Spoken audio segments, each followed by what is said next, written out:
Zombie Apocalypse Chapter 7, Dream Sequence 2 Delta at Bunker Charlie, Episode 1, 15 May 2021. However, they had acquired the unknown virus, were enraged, violent, mindless zombies filled with savagery. Whatever had happened to them, whether they were byproducts of a biohazard experiment gone wrong or they had breathed in too much toxic air, had caused them to kill and devour any living thing they came across, including humans. We designated them as afflicted things. These afflicted things commonly bit and tore into the flesh of their victims. Usually once afflicted things had gotten their blade-sharp teeth into their victims, there wasn't much left. Afflicted things avoided human intestines. I wondered, were these the same creatures responsible for the carnage at Bunker Charlie? We were to clear out an airport that was infested with them, a major campaign spearheaded by the bigwigs at UN headquarters codenamed Wipem Clean. I was attached to a squad of 6 medics and RWO combat soldiers who functioned as guards. My partner, a guy from Hong Kong, standing 7 feet 3 inches and weighing 290 pounds, total muscle, was Leung Chi-chung, a former member of Hong Kong SWAT. He wanted us to call him the Red Communist Chinese Killer, but we called him HK Guy instead. HK Guy had geared himself up for combat, intending to survive the zombie apocalypse. He carried a shotgun, a special ops AR-15, and 3 sidearms. He had far more combat experience than L. For that reason, I followed his lead. 3 combat squads went into the entrance of Terminal 1 to clear out the afflicted things. A host of other squads had been tasked with clearing out other parts of the airport. The UNHQ bigwigs wanted International Airport in Seoul cleared of afflicted things so that airport could function once again. The medic squad was 25 meters from the third squad. Thus far, nothing drastic had happened. The lead medic's radio was filled with shouts and screams, accompanied by a horrible uproar of agony and distress. Firefights erupted as all the other squads cleared every part of the airport. It sounded as if our guys were taking some heavy hits. Repeated requests for immediate evacuation and medical assistance were heard from almost every other squad clearing the airport, accompanied by pandemonium amid the firefights. All 6 medics were veterans of this type of conflict. The screaming didn't affect them. Their backpacks were twice their body weight. Each carried a sidearm M9. HK Guy was in front, the 6 medics were in the middle, and I was covering the rear.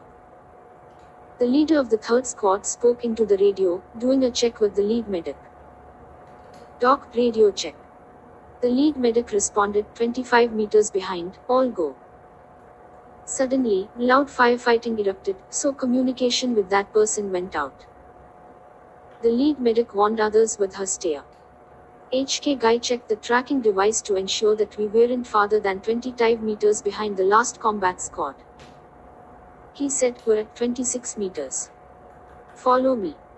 We turned a corner, where HK Guy paused with his weapon pointed forward.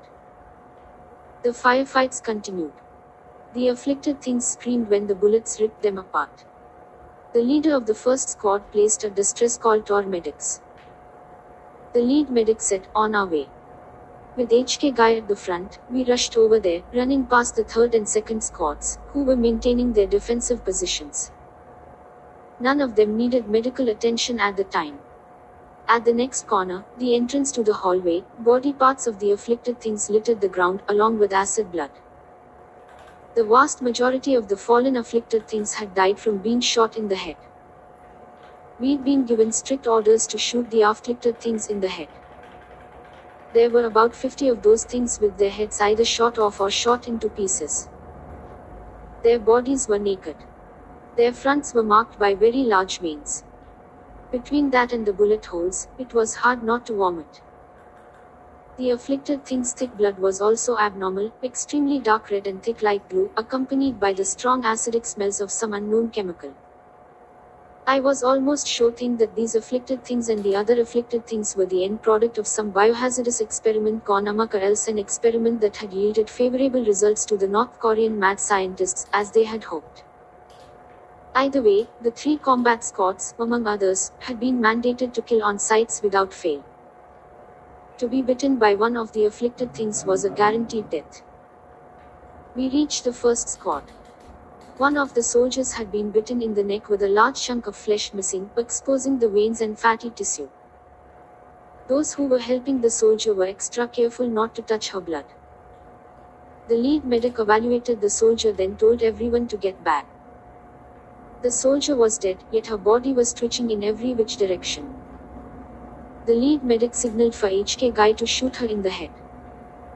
The very moment HK Guy raised his shotgun to proceed, the leader of the first squad tackled him. The two began wrestling with the others watching. Both got back on their feet. The leader of the first squad yelled, "You're not shooting her head off." HK Guy pushed his opponent against a wall, wagging his finger in his face. The height of the first squad leader was about 5 feet 6 inches, and HK Guy was well over 7 feet 5 inches. Once the shorter guy realized that it would be useless to try to fight against his foe, he pulled out his sidearm and pointed it directly at HK Guy's face. The lead medic yelled, "Take your weapon away from his face, or you'll face court-martial." The leader of the first squad used his left hand to take out his second sidearm, which he pointed directly at the lead medic's head. Everyone else stood still and watched. He yelled, "Let's see how you like having your head shot off." The lead medic yelled, "This type of offense will get you hanged." "I don't care," he responded. "No one's going to shoot one of my soldiers' heads off." The lead medic yelled, "Stand down." The leader of the first squad fired one shot above the lead medic's head. His other squad members pointed their weapons at the 8 of us, we pointed our weapons back at them. Had an accidental discharge happened with one side, assuming that the other side had fired first, it would mean a bloodbath. The second and third squads rushed over at the sound of a gunshot. Both squads froze in their tracks with their weapons down. The leader of the second squad yelled, "We're not each other's enemy. Those things are the enemy. All 19 of you, stand down." He yelled. No one listened. Who would be the first to crack under the pressure? "All of you, stand down, or I'll personally escort every one of you to be court-martialed," the leader of the second squad warned. All 19 remained steadfast with their weapons raised. No one YICLD'd. Both sides claimed to be in the right. Neither side trusted the other side. Soldiers from the second and third squads watched with wide open eyes, fearing an accidental discharge, which in turn would result in an all-out shootout. Without warning, the dead soldier's body twitched, although she had been dead for well over 20 minutes and hadn't breathed in 20 minutes either.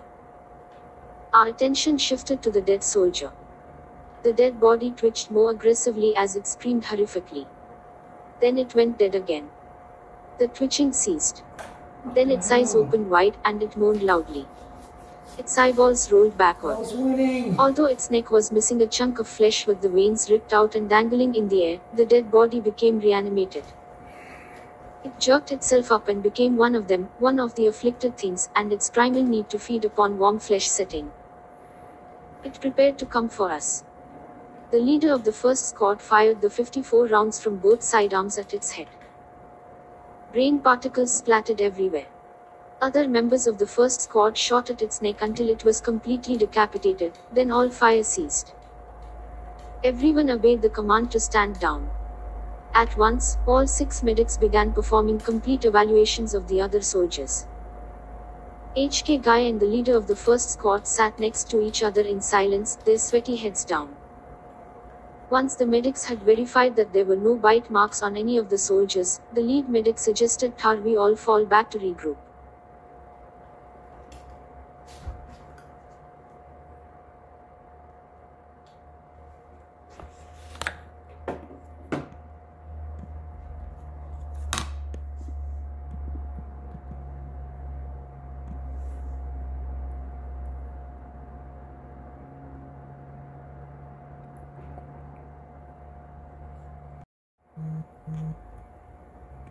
Zombie Apocalypse Chapter 7, Dream Sequence 2 Delta at Bunker Charlie, Episode 1, 15 May 2021. They, however,